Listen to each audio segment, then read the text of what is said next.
ईश्वर ऐसी पत्नी सबको दे। सुबह का वक्त था, मैं ऑफिस के लिए लेट हो रहा था। मैंने पत्नी को बाथरूम से ही आवाज़ लगाई कि वह मेरे कपड़े तैयार रखे। मैंने बाथरूम में ज़्यादा समय नहीं लगाया और जल्दी से नहा के बाहर आ गया। मैंने अपने बिस्तर पर देखा तो वहाँ कपड़े नहीं थे। मैंने गुस्से के साथ और तेज़ आवाज़ लगाई, लेकिन किचन से बड़ा प्यार से रिप्लाई आई। मुझे गुस्सा बहुत आ रहा था, ऑफिस के लिए लेट हो रहा था। तभी पत्नी आ जाती है और अलमारी से कपड़े निकाल कर बिस्तर पर रख देती है और मुझसे बोलती है, अगर मैं तुम्हें किसी के साथ डिनर पर बाहर जाने को कहूँ तो क्या तुम कहोगे? उसके पूछने का अंदाज़ थोड़ा अलग था। मैं समझ नहीं पा रहा था कि आखिर वो किसकी बात कर रही है और क्यों। शायद मैं जवाब देने के लिए तैयार था। मैं बोला, मैं समझूंगा कि अब तुम मुझसे प्यार नहीं करती। वो बोली, मैं आपसे बहुत प्यार करती हूँ, लेकिन ये औरत भी आपसे बेपनाह प्यार करती है, शायद मुझसे भी ज़्यादा, और आपके साथ कुछ समय बिताना चाहती है। मुझे पत्नी के मुंह से इस सवाल की उम्मीद नहीं थी। मेरे मन में एक सेकंड में हज़ारों सवाल आने लगे थे। आखिर किस औरत की बात कर रही है और किससे मिलवाना चाहती है? ऐसे हज़ारों सवालों के साथ मेरा मन मुझे घेर रहा था। आखिर मैंने पूछ ही लिया कि किसकी बात कर रही हो। पत्नी ने बिना कुछ बोले एक तस्वीर की तरफ इशारा कर दिया। वह तस्वीर मेरी माँ की थी, जो मुझसे दूर रहती थी, जिनसे कई महीनों से मैं मिला नहीं था। मैं उन्हें समय ही नहीं दे पा रहा था। मैंने पत्नी की तरफ देखा। पत्नी ने मुस्कुराहट के साथ मेरा मोबाइल मुझे थमा दिया। मैंने माँ को फ़ोन किया और उनसे रात पर खाने और साथ में फ़िल्म देखने के लिए कहा। माँ मेरी आवाज़ सुनकर खामोश हो गई। तुम ठीक तो हो ना? तुम दोनों के बीच कोई परेशानी तो नहीं? माँ ने पूछा।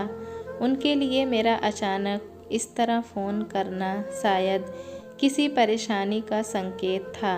नहीं, कोई परेशानी नहीं, बस मैंने सोचा था कि आपके साथ बाहर जाकर खाना खाऊं।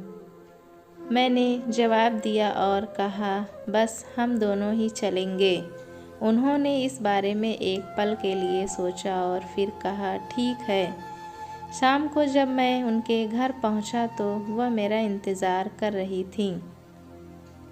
मुझे देखकर उनका चेहरा खुशी से चमक उठा। मैंने माँ के पैर छुए और उन्हें गाड़ी की तरफ ले जाने लगा। कार में माँ ने बताया कि उन्होंने अपनी एक दोस्त को बेटे के साथ खाने के लिए बाहर जाने की बात बताई है। वह बहुत खुश थीं। माँ और मैं एक होटल में पहुँच गए। हम दोनों अंदर जाकर बैठ गए। मैंने पास रखे मेन्यू को उठाया और पढ़ने लगा। अचानक मेरी निगाह माँ पर पड़ी। वह अभी भी मुझे देख रही थी, लेकिन इस बार वह मुस्कान गायब थी। वह उदास दिख रही थी।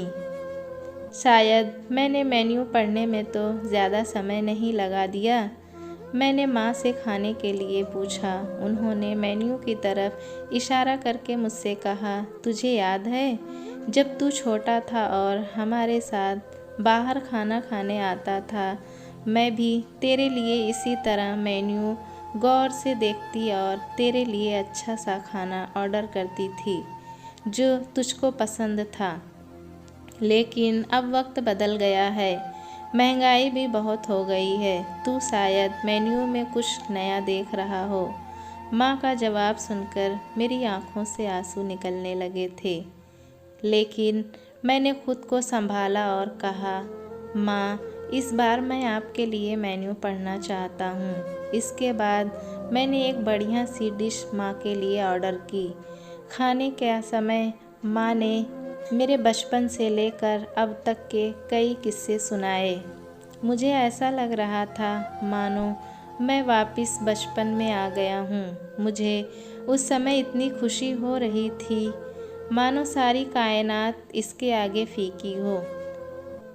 बातों ही बातों में समय का पता ही नहीं चला। मैं माँ के साथ थोड़ा और वक्त बिताना चाहता था, लेकिन अंधेरा हो चुका था और माँ को उनके घर छोड़कर मुझे वापस अपने घर भी जाना था। लेकिन मैं माँ को लेकर उनके घर पहुँच गया। माँ ने एक उम्मीद के साथ मेरी तरफ देखा और कहा कि अगली बार मैं उन्हें बिल का पेमेंट करने दूँ तो वो मेरे साथ दोबारा डिनर के लिए आना चाहेंगी। मैंने मुस्कुराहट के साथ माँ से कहा, माँ, जब आप चाहो, और बिल पेमेंट कौन करता है इससे क्या फ़र्क पड़ता है। माँ ने मेरी तरफ देखा और मुस्कुराहट के साथ कहा कि फ़र्क पड़ता है और अगली बार बिल वही पे करेंगी। इसके बाद मैंने माँ से विदाई ली और अपने घर की तरफ चल दिया। घर पहुंचकर देखा तो पत्नी मेरा इंतज़ार कर रही थी। उसने पूछा, कैसा रहा आज का दिन। बहुत बढ़िया, जैसा सोचा था उससे कहीं ज़्यादा। कुछ दिनों बाद अचानक मुझे माँ के देहांत की सूचना मिली। उन्हें दिल का दौरा पड़ा था। यह इतना अचानक से हुआ कि मैं कुछ समझ नहीं पा रहा था। मैंने माँ के लिए कुछ भी तो नहीं किया था। मैं वापस उनके साथ समय बिताना चाहता था, लेकिन अफसोस मैं माँ के लिए समय नहीं निकाल पाया। जब माँ थी तब समय नहीं, और अब जब माँ नहीं तो पछतावा और अफसोस। माँ की मौत के बाद मुझे एक लिफाफा मिला।